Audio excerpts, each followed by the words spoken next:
Present tense के affirmative heading को पढ़ा था और आज हम उसके नेगेटिव हेडिंग को पढ़ेंगे और उसमें रूल तथा फार्मूले को जानेंगे और उसके माध्यम से इस फार्मूले के माध्यम से नेगेटिव वाक्यों को इंग्लिश में अनुवाद करना सीखेंगे।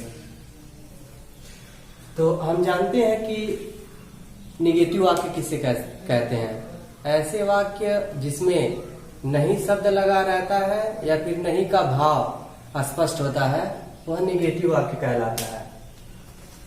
जैसे पहले में दूसरे में नहीं शब्द लगा है, नेगेटिव वाक्य है। अब रूल के अकॉर्डिंग हम इन दोनों वाक्यों को इंग्लिश में ट्रांसलेट करेंगे। जैसे रूल क्या लिखा है कि यदि सब्जेक्ट सिंगुलर रहेगा तो उसके साथ सहायक क्रिया डज, यदि सब्जेक्ट प्लूरल रहेगा तो सहायक क्रिया डू, और डज या डू के बाद हम क्या लगाएंगे, नॉट। जैसा कि फार्मूले में स्पष्ट लिख दिया गया है। सबसे पहले हम वाक्य में सब्जेक्ट को लिखेंगे सेंटेंस में, इंग्लिश अनुवाद करते समय सब्जेक्ट, उसके बाद सब्जेक्ट के अनुसार डज या फिर डू में से कोई एक लगाएंगे, फिर नॉट, फिर वर्ब की फर्स्ट फॉर्म, फिर ऑब्जेक्ट और अदर वर्ड। तो चलिए हम दोनों वाक्यों को बनाते हैं। पहले वाले वाक्य में सब्जेक्ट क्या है, मैं, आई, और दूसरे वाले वाक्य में वह, सी। पहले वाले वाक्य में डज या डू में से क्या लगना चाहिए, रूल के अकॉर्डिंग डू, दूसरे में डज, फिर नेक्स्ट क्या है, नॉट। तो दोनों में नॉट लगाना है, नॉट, नॉट। फिर वर्ब की फर्स्ट फॉर्म, तो हम जानते हैं पहचान के पहले ही वर्ब होता है, यह इसकी पहचान है, उसके पहले जो शब्द है वही वर्ब है। पहले में जानना और दूसरे में जाना। तो पहले में क्या वर्ब है, जानना, ये अंग्रेजी नो, दूसरे में जाना, गो। अब पहले में ऑब्जेक्ट क्या है, तुम्हें, यानी यू। दूसरे में ये ऑब्जेक्ट के रूप में इसे ले सकते हैं, बट ये ऑब्जेक्ट नहीं है, लेकिन ले सकते हैं, चूंकि ऑब्जेक्ट नहीं है ये अदर वर्ड के रूप में आएगा, लेकिन फिर भी लिख सकते हैं। तो चूंकि विद्यालय एक स्थान होता है इसलिए उसके पहले हम प्रीपोजिशन टू रखते हैं, टू स्कूल।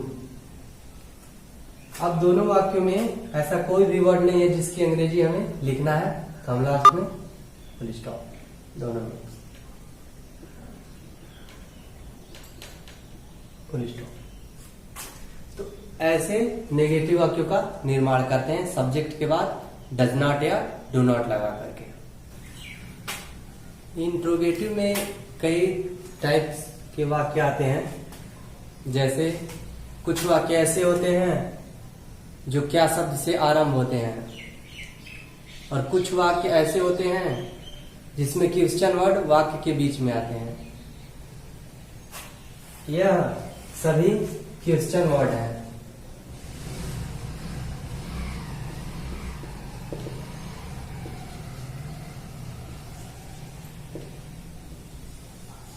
यानी प्रश्न सूचक शब्द या प्रश्न वाचक शब्द इन्हें कहते हैं।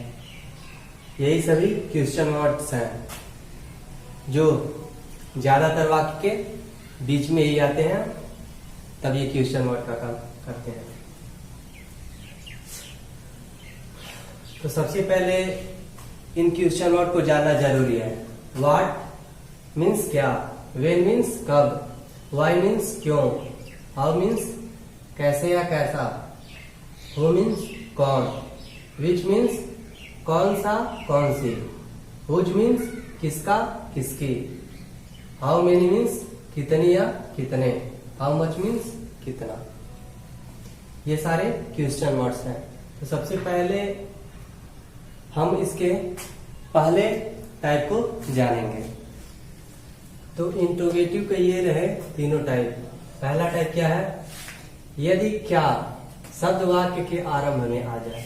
यानी पहला टाइप ये रहेगा कि कोई भी वाक्य रहेगा, उसमें सबसे पहले क्या शब्द रहेगा, तो उसके लिए इस फार्मूले का हम यूज करेंगे, यानी हेल्पिंग वर्ड से उस वाक्य का निर्माण करेंगे, अनुवाद करेंगे। दूसरा, यदि क्वेश्चन वर्ड्स वाक्य के बीच में आ जाए, यानी ऐसे वाक्य जिसमें क्वेश्चन वर्ड प्रारंभ में नहीं वाक्य के बीच में आ जाए, तो उसके लिए हमें इस फार्मूले का यूज करना है।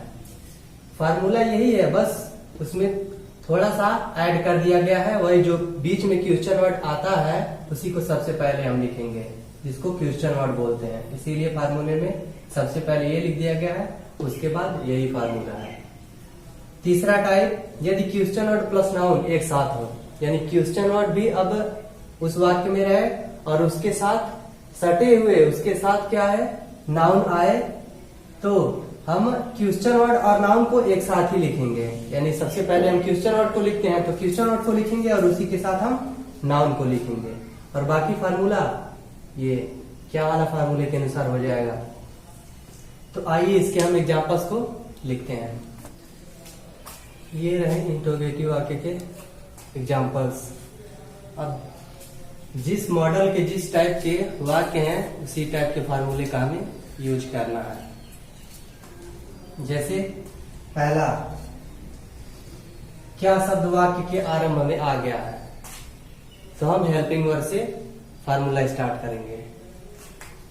दूसरा, क्वेश्चन वर्ड देखिए वाक्य के बीच में आया है, ठीक।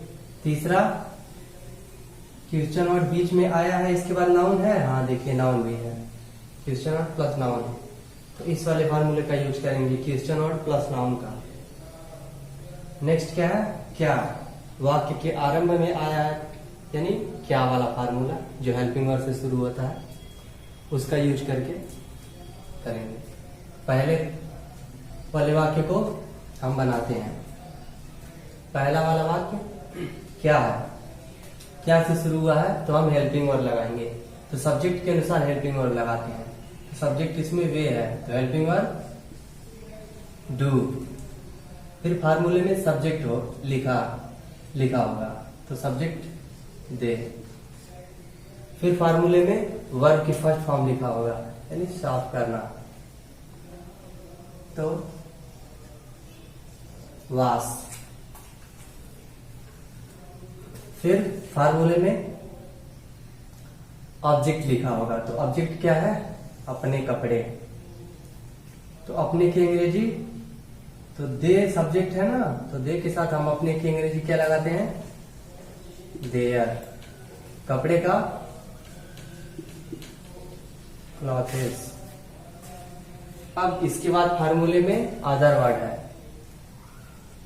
अदर वर्ड इसमें क्या है, यही बचा, तो यही अदर वर्ड होगा, प्रतिदिन, यानी डेली। अब इस वाक्य में किसी वर्ड की अंग्रेजी हमें नहीं लिखना है, तो लास्ट में सब क्या लगाएंगे, क्योंकि ये इंट्रोगेटिव वाक्य है तो लास्ट में क्वेश्चन मार्क लगाते हैं। अब ये क्वेश्चन वर्ड वाक्य के बीच में आ गया, इसके बाद नाउन नहीं, सिर्फ क्वेश्चन वर्ड वाला है, तो हम क्वेश्चन वर्ड वाले फार्मूले को अपनाएंगे। यानी सबसे पहले क्वेश्चन वर्ड हम लिखेंगे। क्वेश्चन वर्ड क्या है इसमें, क्या, यानी व्हाट। उसके बाद फार्मूले में सहायक क्रिया डू या डज होगा, तो सब्जेक्ट तुम है, उसके अनुसार हम क्या लगाएंगे, डू। फिर फार्मूले में सब्जेक्ट क्या है इसमें, तुम, यू। फिर फार्मूले में वर्ब इसमें क्या है, करना, डू। अब इसमें कुछ भी नहीं बचा लिखने के लिए, क्वेश्चन मार्क हम लगाएंगे। तीसरा वाक्य, वह कौन सी पुस्तक पढ़ती है। क्वेश्चन वर्ड प्लस नाउन है, तो क्वेश्चन वर्ड प्लस नाउन वाला फार्मूला। तो सबसे पहले हम क्वेश्चन वर्ड की अंग्रेजी लिखेंगे। क्वेश्चन वर्ड इसमें क्या है, कौन सी, यानी विच। अब नाउन क्या है, पुस्तक, तो उसकी अंग्रेजी लिखेंगे बुक। अब उसके बाद फार्मूले में सहायक क्रिया है, तो सहायक क्रिया वह के अनुसार हम क्या लगाएंगे, डज। सब्जेक्ट क्या है? वह, यानी सी। फिर वर्ब, वर्ब क्या है? पढ़ना, रीड। अब इसमें वाक्य, अब फार्मूले में ऑब्जेक्ट होगा, लेकिन चूंकि इसमें ऑब्जेक्ट नहीं है, कुछ भी नहीं है बचा है, तो हम क्या लगाएंगे? Question mark. नेक्स्ट वाला वाक्य क्या से शुरू हुआ है, तो हम क्या वाला फार्मूला लगाएंगे, यानी हेल्पिंग वर्ब। तो सब्जेक्ट के अनुसार डच, फिर सब्जेक्ट क्या है? राम। फिर वाक्य में वर्ब को लिखते हैं, तो वर्ब क्या है? खेलना, ले। उसके बाद क्या इसमें बचा? मैदान में। तो सबसे पहले हम प्रीपोजिशन को लिखते हैं, इन, मैदान का द फील्ड। इसमें और नहीं कुछ लिखना है तो हम लास्ट में क्वेश्चन मार्क्स लगाएंगे। तो ऐसे बनाते हैं इंट्रोगेटिव के वाक्यों को। जिस टाइप का वाक्य रहता है उस टाइप के फार्मूले को हम रखते हैं।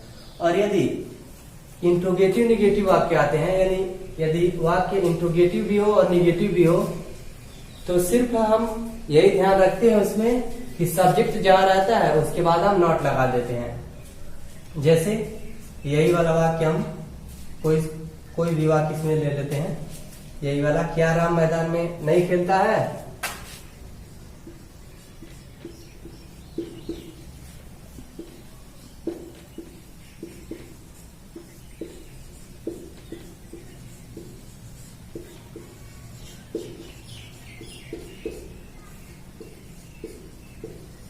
ये रहा इंट्रोगेटिव और निगेटिव। इंट्रोगेटिव क्या है इसलिए है, और निगेटिव क्यों है?